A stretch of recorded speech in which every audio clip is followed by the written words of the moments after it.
টান টান উত্তেজনা, স্টেডিয়াম ভরা মানুষ, সবাই ভাবতেছে হয়তো ম্যাচটা এখনই হেরে যাবে, কিন্তু লাস্ট ফিনিশিংয়ে জয় ছিনিয়ে আনা এইটা কিন্তু একটা ম্যাজিক যেটা সবাই পারে না বা সব দল পারে না। ব্রাজিল দলকে দেখলে এই জিনিসটা বোঝা যায়। শেষ কয়েক মিনিটে তারা পিছিয়ে থাকলেও একটা সুযোগ পেলেই তারা পুরো ম্যাচের চিত্র বদলে দিতে পারে।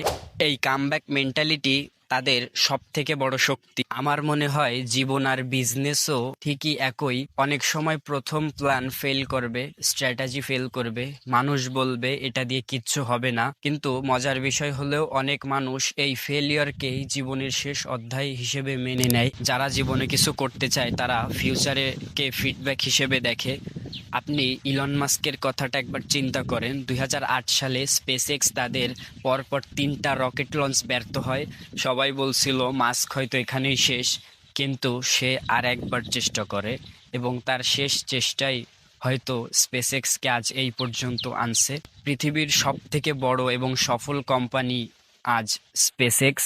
আমি সবসময় একটা জিনিস মনে রাখার চেষ্টা করি, সেটা হলো গেম শেষ হওয়ার আগে কখনোই স্কোরবোর্ড দেখে সিদ্ধান্ত নেওয়া উচিত না। কারণ জীবনের গেমের সব থেকে বড় কামব্যাক তখনই হয় যখন সবাই মনে করে এইটা হয়তো শেষ, একে দিয়ে আর কিচ্ছু হবে না।